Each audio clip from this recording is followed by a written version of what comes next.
Yesterday, we were talking about Buddham Sharanam Gacchami.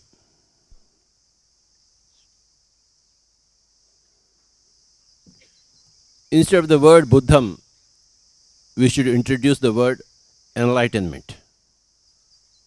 Buddham is the old age word, enlightenment is the new age word. So everybody say, enlightenment Sharanam Gacchami. Understand? So we are seeking enlightenment. And yesterday we also have come to know that there are three enlightenments. One is enlightenment before enlightenment. Second is enlightenment proper. Third is enlightenment after enlightenment. Now let us know a little more about these three departments. What is enlightenment before enlightenment? When Gautama Buddha left his palace, was he enlightened or not? When he left his palace, yeah. But after 5.5 years, then we came to know that under the Bodhi tree, then he got his enlightenment. So what was that enlightenment which made him go from the palace in search of truth? That is enlightenment before enlightenment. Without search for truth, you will not get the truth. That search for the truth is the first enlightenment. People don't seek truth. People don't search for truth. They search for money. Then it's not yet enlightenment.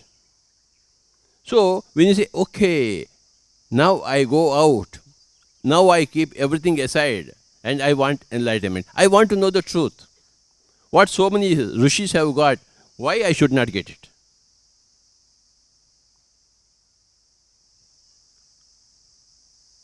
If a Buddha is enlightened, Mahavir is enlightened, Jesus is enlightened, okay, I also want to become enlightened. I don't know what is that enlightenment, but I want to become enlightened. So when you decide that I want enlightenment, that is enlightenment for you at that stage. Great enlightenment for you at that stage. So you go from pillar to post, guru to guru. Gautama Buddha went to 500 teachers, started practicing everything. Something is very good, something is not very good. Trying and testing everything. That is great enlightenment. When you are trying and testing everything, that is very, very great enlightenment. For example, I want to become like Dr. Sanjay Kingi. I want to play the sitar. I don't know sitar. Now I buy a sitar. Then I start learning the notes. I become a disciple of Dr. Sanjay Kingi. Then that is enlightenment for me. Earlier I didn't care for music. Now I want music. So I go daily to him. I learn from him and come back. Go daily to him. I used to go to my Guruji for flute. 6 hours, 6 kilometers, 1 hour cycling or even walking. Then he will give me some training for 2 hours, some bashing, some titting, quoting, all those things. and then I come here. So we have to go. That is enlightenment. When I want to learn music, is it not enlightenment? Tell me. After that, he was talking about so much Shruti and Laya. I could not understand what is that Shruti, what is that Laya. We were the students of meditation. It took 6 years for me to understand what exactly is Shruti, what exactly is Laya. When you understand Shruti, when you understand Laya, then of course you have become a master of music. Then you are enlightened in music. But it takes 6 years to reach that stage. That's hard work of 6 years, going and learning, coming back, practicing, trying to understand what the teacher is saying. That is great enlightenment. That is called as enlightenment before enlightenment. When Buddha left his palace, then he searched for truth. Then he practiced everything. That is enlightenment before enlightenment. And one fine day, when he opened his third eye, saw 3 things. First, the Janma Parampara. All the births he had seen, one after another. Then, all the karmas he did in each Janma, and the karma phala in the next Janma. Okay. Finally, he got the Ashtanga Marga. How to go out of the dukkha cycle. So all those things he got in one night. And that night is called as his enlightenment day. But right from when he went out of the palace, the questions began. That is the phase of enlightenment before enlightenment. If there is no enlightenment before enlightenment, you cannot get enlightenment. It's a long process. The first phase of enlightenment before enlightenment is a long process, pretty long process. That is the disciplehood. So the first enlightenment before enlightenment is called the disciplehood, the disciple state. That is great enlightenment.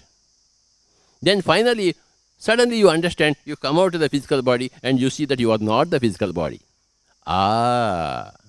This is what I wanted to know. Okay, I am outside the physical body. The physical body is doing meditation like this. I am outside and seeing the physical body. Then that is enlightenment proper. I am not this body, I am that, which is seeing this. So when you keep on doing meditation, someday, suddenly, the astral body comes out and you see the physical body. That is enlightenment proper. But that is not the end. Then the new world opens of enlightenment after enlightenment. So, then you do meditation in the astral body, then you come out in the causal body. Then you do meditation in the causal body, you come out of the causal body, go into the extra causal body. All that phase is called as enlightenment after enlightenment.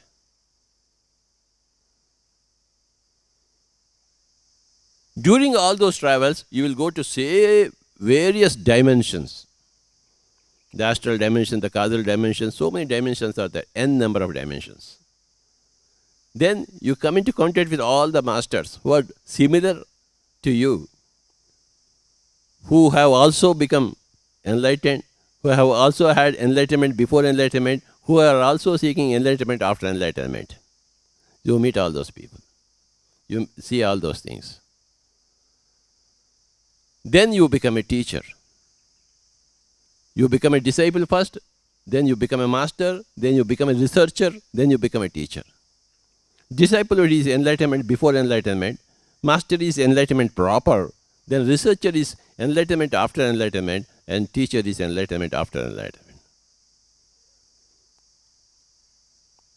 It's a big drawn out process, the whole thing called as enlightenment. ENLIGHTMENT. Big process.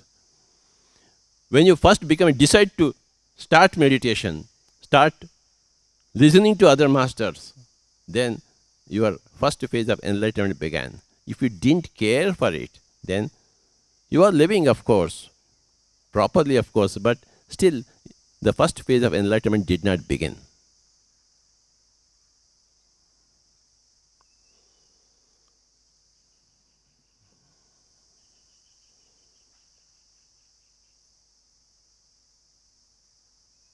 Somebody asked Buddha, Swamiji, you are telling us such wonderful things.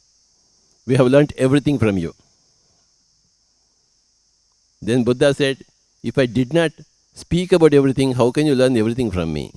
What I spoke to you is only out of this tree, if I take handful of leaves, that's what I told you.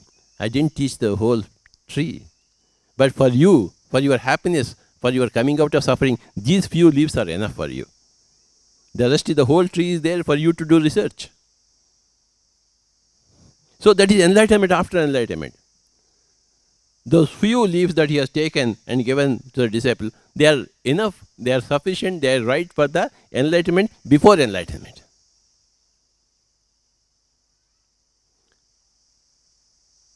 Once you become enlightened, you seek enlightenment after enlightenment. You become a researcher. In the year 1979, I became enlightened, then my research started.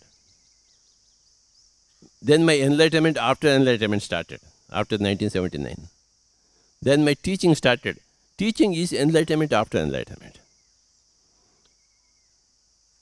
The moment Buddha became enlightened, he was searching for somebody to teach. So that is enlightenment after enlightenment. If he did not teach anybody else, then he was enlightened, of course, but he did not seek enlightenment after enlightenment.